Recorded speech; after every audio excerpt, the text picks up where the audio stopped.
Anushka செட்டியை Rashmika மந்தனாவை overtake பண்ணாங்கன்னு பார்த்தா ஆனா ராஷ்மிகா மந்தனாவை இந்த ஹீரோயின் சூப்பர் ஓவர்டேக் பண்ணிருக்காங்களே. இதெல்லாம் என்னன்னு தெரிஞ்சுக்கலாம் வாங்க, ஷோக்குள்ள போலாம். இலாக்கா ராஜாக்கு பாராக்க விழாக்க என்னது ஒண்ணுமே புரியவே இல்லை பேசுறது. ஆமா, மொழிக்கு மட்டும்தான் நம்ம புரிதல், ஆனா இசைக்கு புரிதலே கிடையாது. இசை கடலிலும் பெரிது அப்படின்னு நம்ம எல்லாருக்குமே தெரிஞ்ச விஷயம்தான். அந்த மாதிரி இசைக்கே அரசனான நம்ம இளையராஜா அவர்கள் பார்த்தீங்கன்னா சிம்போனி முடிச்சாரோ இல்லையோ, அதுக்கப்புறம் வெற்றிகளாக குவிஞ்சிட்டே வருது. அந்த வகையில் செப்டம்பர் 13 கடந்த ஞாயிற்றுக்கிழமை அரசு சார்பாக, அதாவது தமிழக அரசு சார்பாக நம்ம இசைஞானி இளையராஜா அவர்களுக்கு மிக பிரம்மாண்டமான ஒரு பாராட்டு விழா நடந்தது.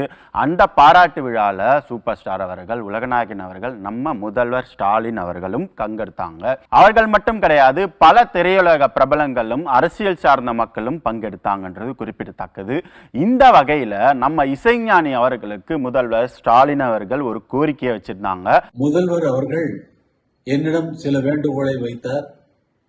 அதை சங்க தமிழ் பாடல்களை அவர் வரிசையா சொன்ன அந்த நூல்கள் எனக்கு கூட தெரியாது. 18 14 நூல்கள் அத்தனையையும் அவர் மனப்பாடமாக அல்ல, இயல்பாக அவர் சொன்னது எனக்கு மிகவும் வியப்பை அளித்தது.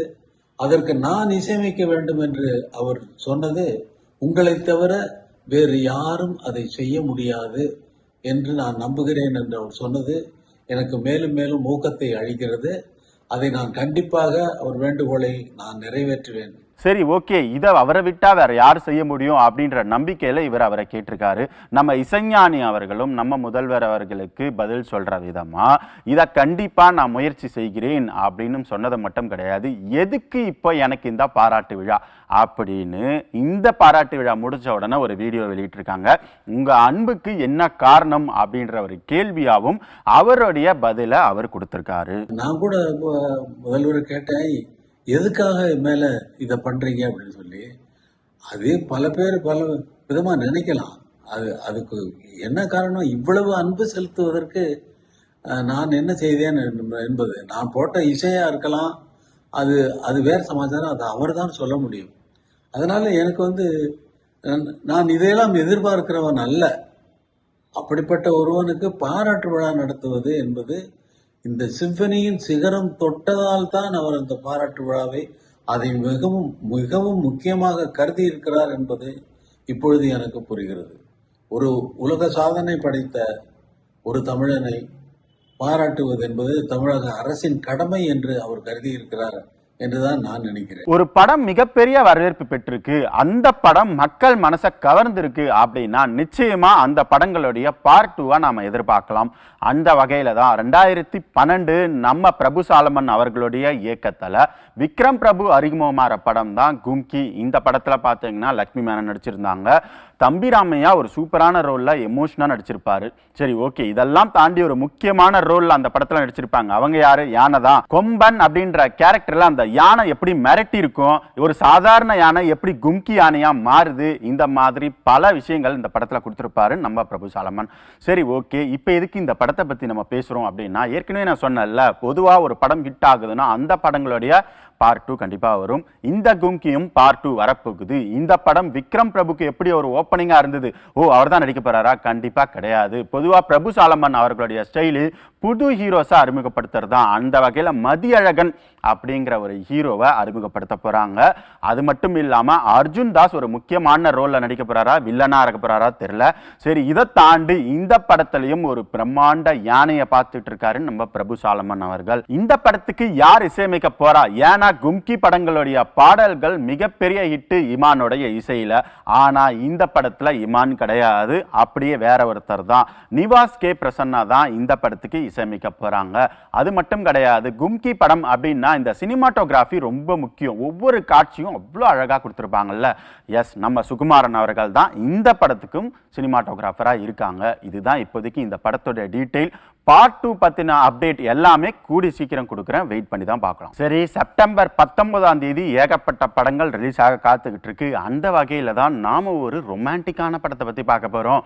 நம்ம கெவின் அவர்கள் நடிப்புல கிஸ் அப்படின்ற படம் வருதுல்ல, அயோத்தி படத்துல சாதாரணமா வந்த ஒரு பொண்ணு மிகப்பெரிய ஒரு ஹீரோயினா இந்த படத்துல நடிச்சிருக்கேப்பா.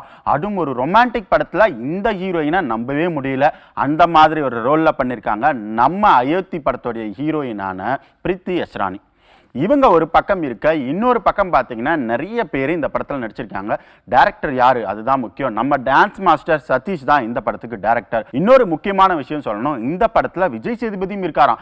என்னப்பா சொல்றீங்க, விஜய் சேதுபதி இல்லாத படமே இல்லை அப்படின்றது, இந்த படத்துலையும் விஜய் சேதுபதி இருக்காரா? ஆமா, இந்த படத்துலையும் விஜய் சேதுபதி இருக்காரு. எப்படி மாவீரன் படத்தில் சிவகார்த்திகேயன் அவர்களுக்கு ஒரு குரல் கேட்குமோ அந்த குரல் விஜய் சேதுபதி இல்லையா, அதே மாதிரி தான் இந்த கிஸ் படத்தில் ஸ்டோரி நரேட்டரா நம்ம விஜய் சேதுபதி வாய்ஸ் கொடுத்துருக்காரு. அதை தான் நான் சொன்னேன். சரி, ஓகே. இந்த படம் செப்டம்பர் 19ஆம் தேதி ரிலீஸ் ஆனாலும் இந்த படத்துக்கு ஆல்ரெடி கெவின் நடிச்சிருக்கிறதுனால இன்னும் ஒரு படி மேலே போயிட்டு ரொமான்டிக் படம் அப்படின்றதுனால இளைஞர்கள் மத்தியில் ஒரு வரவேற்பு இருந்தாலும் இப்போ விஜய் சேதுபதி இருக்காரு அப்படின்ற ஒரு வீடியோ வெளியிட்ட பிறகு இன்னும் ஒரு படி மேலே எக்ஸ்பெக்டேஷன் அதிகமாயிடுச்சு. செப்டம்பர் 19ஆம் தேதி வெளியாகக்கூடிய படங்களை பத்தி பார்த்துட்டு இருக்கோம்ல, அந்த வகையில தான் அதாவது நம்ம திருஷ்யம் படத்தோட இயக்குனரான ஜித்து ஜோசப், இவர் பார்த்தீங்கன்னா அந்த திருஷ்யம் படம் மூலமா தமிழ் மட்டும் இல்ல, மலையாளம் மட்டும் இல்ல, பாலிவுட் ஹாலிவுட் லெவல்ல அவர் ஃபேமஸ் ஆயிட்டாரு அப்படின்னு சொல்ல முடியும். அதுக்கான காரணம் இந்த படத்துடைய கதை, அந்த கதைக்கான ஸ்கிரீன் பிளே. அதுக்கு ஜித்து ஜோசப் முக்கிய காரணம் சொல்லலாம். சரி, ஓகே. இவரை பாலிவுட்ல வாங்க வாங்கன்னு வரவேற்பு பெற்றாலும் அவருக்கு ஹீரோ கிடைக்காததான் இப்போ ஒரு பெரிய ஆச்சரியமா இருக்கு. இவர் இயக்கின ஒரு படம் தான் மிராஜ். இந்த படம் தான் இப்போ செப்டம்பர் 19ஆம் தேதி வெளியாக போகுது. இந்த படம் மலையாளத்தில் இப்போ வெளியானாலும் முழுக்க முழுக்க பாலிவுட் ஹீரோவுக்காக எழுதப்பட்ட ஒரு கதையா பார்க்கப்படுது. ஆனா இந்த படம் ஹீரோக்கான வேலையே இல்லையே, முழுக்க முழுக்க ஹீரோயின் ஓரியன்டட் சப்ஜெக்ட் தான் இது. அப்படிப்பட்ட சூழல்ல இவருக்கு எப்படி பாலிவுட்ல ஹீரோ கிடைக்கும்? சரி, ஓகே. பாலிவுட்ல பாத்தீங்கன்னா எனக்கு ஒரு ஆக்ஷன் சீன் இருக்கணும், லவ் சாங் இருக்கணும், இந்த மாதிரி பஞ்ச் டயலாக் தமிழ் மட்டும் இல்ல பாலிவுட்லயும் இதே ஸ்டைல் தான். அப்படி இருக்கும்போது இவரோட மிராஜ் கதைக்கு ஹீரோ கிடைக்கல. அப்படி இருக்கும்போது என்ன பண்ணணும்? ஓகே, அப்படியே மாலிவுட் மலையாளத்துக்கு வந்துட்டாரு. மலையாளத்துக்கு வந்து ஆல்ரெடி கூமன் அப்படின்ற படம் எடுத்திருக்காருல ஆசிஃப் அலியை வச்சு. அப்போ ஆசிஃப் அலியவே வச்சு இந்த படத்தை எடுத்துடலாம். முக்கியமான ரோல் அதான் ஆல்ரெடி சொன்னல, ஹீரோயின் ஓரியன்டா சப்ஜெக்ட் இருக்கும் அப்படின்றதுனால அபர்ணா பாலமுரளியை நடிக்க வச்சிடலாம் அப்படின்னு படத்தை முடிச்சுட்டாரு. ஒரு வழியா இந்த படத்தை முடிச்ச பிறகு இந்த படத்துக்கான ப்ரமோஷன் வேலையில இறங்கும் போது அப்பதான் இந்த உண்மை வெளியே வருது. அது என்னன்னா, பாலிவுட்ல இந்த கதையில நடிக்க ஹீரோவே கிடைக்கல, அதனாலதான் நான் மலையாளத்துல எடுத்தேன் அப்படின்னு ரொம்ப வருத்தமா சொல்லியிருக்காரு மனுஷன். ராஷ்மிகா மந்தனா, அனுஷ்கா இந்த மாதிரி எதேதோ சொல்லி ஆரம்பிச்சியப்பா, ஆனா எதுவுமே சொல்லலையே. ஆனா சொல்லுவேன், ஒரு பிரேக் அப்புறமா. இது சினிமா 2.0.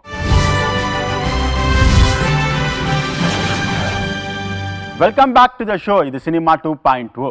அருந்ததியில அனுஷ்காவோட ரீப்ளேஸ்மெண்ட் யாருன்னு உங்களுக்கு தெரியுமா? ஏற்கனவே ராஷ்மிகா மந்தனான்னு சொல்லி ஒரு பிரேக் விட்ட, இப்ப மறுபடியும் அனுஷ்காவோட ரீப்ளேஸ்மெண்டா தெரிஞ்சுக்கலாம். வாங்க ஷோக்குள்ள போலாம். குலதெய்வ கோயிலுக்கு நாம ஏன் போனோம் அப்படின்றத சொல்றேன், கேட்டுக்கோங்க. என்னப்பா இது சினிமா ஷோவா இல்ல ஆன்மீக ஷோவா? அட நான் சொல்லலைங்க. நம்ம தனுஷ் அவர்களே பார்த்தீங்கன்னா இட்லி கடை படத்தோடைய ஆடியோ லான்ச்ல ஒரு அற்புதமான விஷயத்த சொல்லியிருக்காரு. அதுக்கு முன்னாடி அவர் நிறைய விஷயங்களை பேசியிருந்தாரு. அவருடைய சின்ன வயசு அனுபவத்தை பத்தியும் பேசியிருந்தாரு இந்த ஆடியோ லான்ச்ல.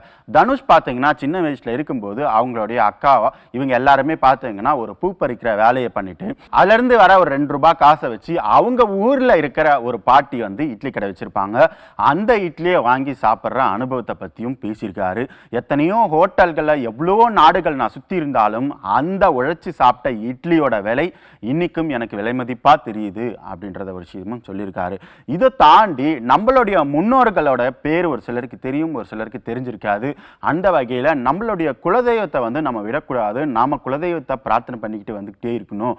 கருப்பசாமி அவருடைய குலதெய்வமான கருப்பசாமி ஆகட்டும், அவருடைய தேனி மாவட்டத்தில் இருக்கிற கிராமமாகட்டும், இன்னும் சொல்லப்போனா நம்ம தனுஷ் அவர்களுடைய அம்மாவுடைய அம்மாவும் இந்த படத்துல நடிச்சிருக்காங்க. இந்த மாதிரி பல விஷயங்களை சொல்லிட்டே வந்துட்டு இருக்காரு. ஓகே, ஒரு வழியா இந்த இட்லி கடை ப்ரமோஷனுக்கு இதெல்லாமே இயக்குனரோட இயக்கத்துல வெளியான படம் தான் அருந்ததி. எஸ், இந்த படத்தோட பேர் சொன்ன உடனே நீங்க கண்டுபிடிச்சிருப்பீங்க. ஒரு வைப் நமக்குள்ள வந்திருக்கும். நம்ம அனுஷ்கா செட்டி இந்த படத்துல கலக்கியிருப்பாங்க அப்படின்னு சொல்லலாம். ரொம்ப கம்மியான பட்ஜெட் தான். 2009 அந்த காலகட்டங்கள்ல இந்த படத்தை எடுக்கும்போது ரொம்ப கம்மியான பட்ஜெட்ல எடுத்தாலும் ஆனா இதுக்கு கொடுத்த வெற்றி மிகப்பெரிய வெற்றி, வசூல் சாதனையா மிகப்பெரிய வரவேற்பு பெற்ற ஒரு படமா பார்க்கப்பட்டது. தெலுங்கு மட்டும் கிடையாது, டப்பிங் வெர்ஷன்ல தமிழ்ல ரிலீஸ் ஆச்சு. தமிழ்லயும் மிகப்பெரிய வரவேற்பு, நல்ல கலெக்ஷன். ஓகே, இந்த படத்தை அப்படியே பாலிவுட்ல கொண்டு போலாம் அப்படின்னு 16 வருஷம் கழிச்சு இப்போ முடிவு பண்ணியிருக்காங்க. இந்த பாலிவுட் வெர்ஷன்ல யார் டைரக்ட் பண்ண போறா? நம்ம மோகன் ராஜா தான் டைரக்ட் பண்ண போறதா சொல்றாங்க. அப்போ அனுஷ்கா செட்டி காட்டி அப்படின்ற படத்துல இப்ப இந்த வருஷம் ரிலீஸ் ஆச்சுல்ல, இந்த படத்துல நடிச்சிருந்தாலும் ப்ரமோஷனுக்கு கூட வெளியே வரலையப்பா அப்படின்ற கேள்வி வரும்போது இந்த படத்துல எப்படி அவங்க நடிப்பாங்க அப்படின்ற கேள்வியும் நம்ம ரசிகர்களுக்கு வந்தது. ஆனா அந்த கேள்வியை எரேஸ் பண்ணிடுங்க. இந்த படத்துல அனுஷ்கா செட்டி நடிக்கல. அப்ப வேற யாரு? நம்ம ஸ்ரீலீலா தான் இந்த படத்துல நடிக்க போறாங்களாம். அனுஷ்காவோட ரீப்ளேஸா ஸ்ரீலீலா உள்ள வராங்க. இதுக்கான பட்ஜெட்டே பிரம்மாண்ட பட்ஜெட்டா பிளான் பண்ணி வச்சிருக்காங்க. ஏன்னா ஆல்ரெடி ஹிட் ஆன படம் அப்படின்றதுனால பொறுத்திருந்து பார்க்கலாம் இந்த படத்தோடைய வரவேற்பு எப்படி இருக்குன்னு. அனுஷ்கா பத்தி பேசும்போது ஒரு காலத்துல எப்பேற்பட்ட ஹீரோயின் எவ்வளவு படங்கள் கைவசம் வச்சிருந்தாங்கப்பா அப்படின்னு நம்ம யோசிக்கும் போது இவங்களோட இடத்தை பிடிச்சது இப்ப யாரு? நம்ம ராஷ்மிகா மந்தனா. அவங்க பாத்தீங்கன்னா அவங்க நடிக்கிற படங்கள் லிஸ்ட் போயிட்டே இருக்கு. ஏன்னா அவ்வளோ படங்கள் கமிட் ஆயிருக்காங்க. ரைசா, தாமா, புஷ்பா 3, அனிமல் 2, கேர்ள் ஃப்ரெண்ட், இந்த மாதிரி சொல்லிக்கிட்டே போலாம். நிறைய படங்கள் கைவசம் வச்சிருக்காங்க. ராஷ்மிகா மந்தனாவையே மிஞ்சற அளவுக்கு ஒரு ஹீரோயின் இருக்காங்க. அவங்களுக்கு அவ்வளோ படங்கள் லிஸ்ட்ல இருக்கு. கிட்டத்தட்ட 8 படங்கள் கைவசம் வச்சிருக்காங்க. அந்த ஹீரோயின் யாரு? நம்ம சம்யுக்தா மேனன் தான். ராஷ்மிகா மந்தனாவே சம்யுக்தா மேனன் மிஞ்சிட்டாங்களா? அவ்வளோ படங்களா வச்சிருக்காங்க. இவங்க படத்துல நடிச்சு 1.5 வருஷம் ஆச்சு. ஆனாலும் இவ்வளவு படங்கள் கையில வச்சிருக்காங்க அப்படின்னா ரசிகர்களுடைய ஆச்சரியமா இருக்கு. சரி, ஓகே, அவங்க என்னென்ன படங்கள் நடிக்கிறாங்க அப்படின்னு சொல்லி பார்க்கும்போது 8 படங்களை கையில வச்சிருக்காங்க. அந்த வகையில நம்ம பாலையா அவர்களுடைய அகண்டா 2, அடுத்து ராகவா லாரன்ஸ் இவரோட பாத்தீங்கன்னா பென்ஸ், அடுத்து பாத்தீங்கன்னா பூரி ஜெகநாத், விஜய் சேதுபதி இவங்க இணையற படமான நாரி நாரி, நாடுமா முராரி, ஹைந்தவா, மகாராக்னி, இந்த மாதிரி வரிசையா சொல்லிக்கிட்டே போலாம். அவ்வளோ படங்களை வந்து நம்ம சம்யுக்தா மேனன் கமிட் ஆயிருக்காங்க. இதெல்லாம் பாத்தீங்கன்னா அகண்டா 2 படம் இந்த வருஷம் டிசம்பர் மாசம் வெளியாக போகுது. மீதி எல்லா படங்களுமே அடுத்த வருஷம் ரிலீஸ் ஆக போகுது. ஆக 2026 நம்ம சம்யுக்தா மேனனுக்கு ஒரு சமுத்திரமான படங்கள் எல்லாமே காத்துக்கிட்டு இருக்கு அப்படின்னு தான் ரசிகர்கள் சொல்றாங்க. இளையராஜா அவர்களுடைய பாராட்டு விழால இருந்து தனுஷ் அவர்களுடைய குலதெய்வத்தை பத்தி எல்லாமே பார்த்தோம். இதே மாதிரி நாளைக்கும் ஏகப்பட்ட இன்ட்ரெஸ்டிங்கான கண்டென்ட்லாம் காத்துக்கிட்டு இருக்கு. மறக்காம பாருங்க. இது சினிமா 2.0.